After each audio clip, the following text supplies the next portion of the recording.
కానీ చాలా ఎంత విస్తారమైన కెరియర్ సార్ మీది. మీకు బాగా ఇష్టంగా మీరు పనిచేసిన దర్శకులు ఎవరు సార్? నేనే కాదండి, ఒక విషయం చెప్తాను, అందరికీ చెప్తాను ఆర్టిస్టులకి, విసుక్కోకుండా ఎప్పుడు కూడా ఇప్పటిదాకా షూటింగ్ చేస్తే మళ్ళీ రమ్మంటున్నాడు ఇంకో దానికి, అట్లా విసుక్కోకండి. ఏ అంటారు ఏం లేదు, ఆర్టిస్ట్కి ఒక టైం అంటూ వస్తుంది. ఇక ఆ టైం వచ్చిందంటే నీకు టైం ఉండదు. అంతే, గొప్ప మాట సార్ అది. ఆ టైం వచ్చిందంటే టైం ఉండదని, టైం ఉండదు నీకు, అంతే. అంటే బాగా వెలుగుతున్నట్టు. ఇక అదంతే, ఇక నీకు టైం ఉండదు, నీకు భోజనానికి కూడా టైం ఉండదు. కానీ తర్వాత వెనక్కి ఆ టైంలో జాగ్రత్తగా ఉండాలి. అది ఆరోగ్యం అన్ని రకాలుగా. ముందు ఫస్ట్ బిహేవియర్, ఆహార వ్యవహారాల్లో, మాట భాషలో, అవతల వాళ్ళతో మాట్లాడటం, ఇవన్నీ జాగ్రత్తగా ఉండాలి. ఉంటే లాంగ్ లివిటీ ఉంటుంది. లేకపోతే ఎట్ట వచ్చిందో అట్ట అయిపోతుంది. ఎంతమంది చూసాం మన మహానుభావులు, సీనియర్స్ కదా. అవును సార్. ఆస్తులు పోగొట్టుకుని చివరికి అడుక్కునే పరిస్థితికి వచ్చారు. వాళ్ళకి ఏం కర్మ చెప్పండి. అదే బిహేవియర్. కాస్త మనకి మంచి టైం వస్తుంది, టైం వచ్చినప్పుడు టైం ఉండదు. ఆ టైంలోనే మనం జాగ్రత్తగా ఉండాలి. ఏ రకంగానో ఏదో భగవంతుడు నాకు నా పెళ్ళాం పెళ్ళి వాళ్ళ అదృష్టం బాగుండి అలాంటివి ఏం జరగలేదు, ఏదో వెళ్ళిపోతాను అంతే.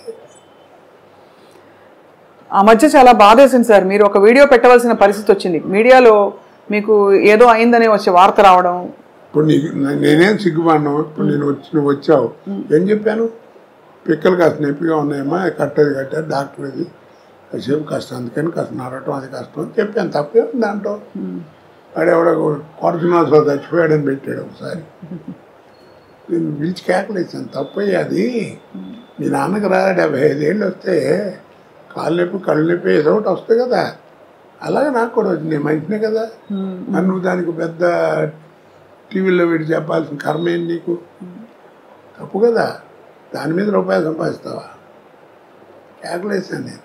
పాపం సుశీల్ గారు పోయిందన్నారు, ఒకసారి జానక్ గారు పోయిందన్నారు.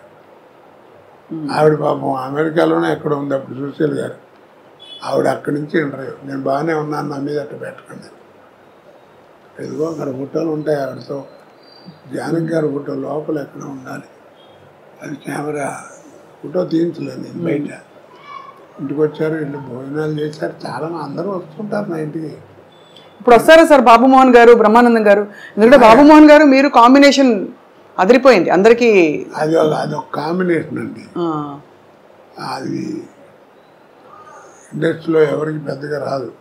అది అలా రావు గోపాలరావు, రామలింగయ్య గారు అంటే వాళ్ళ వేషాలు పెక్యులర్గా ఉండేవి. అవును. మా ఇదేంటంటే ఒక స్టాండర్డ్ కామెడీ, స్టాండర్డ్ అంతే. ఆడిదంతా వీడు పడతాడు, ఆడిదంతా ఇస్తున్నాడు. ప్రతి సినిమాలకు తెలిసి కూడా నవ్వేవారు. తర్వాత బాబుమోహన్ మంచి టైమింగ్ ఉన్న ఆర్టిస్ట్ అండి.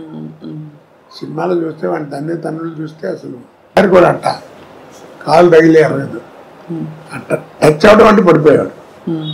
మంచి టైమింగ్ ఉన్నాడు. ఎందుకంటే డాన్స్ అది వచ్చు అతనికి, అది ప్రాప్తం. అది సార్ మీరు అన్నట్టు రంగస్థల అనుభవం, రేడియో అనుభవం, అది వాయిస్ మాడ్యులేషన్, హావభావాలు, బాడీ లాంగ్వేజ్ కొంతవరకు. కానీ డాన్స్, పౌరాణిక పద్యాలు ఇవన్నీ కూడా నేర్చుకున్నారా సార్ మీరు? నేను పౌరాణిక పద్యాలు నేర్చుకోలేదమ్మా. పౌరాణిక చిన్న నాటకాలు పెద్దగా వేయలేను, 3 ఉంటాయి, 4 వేసాను.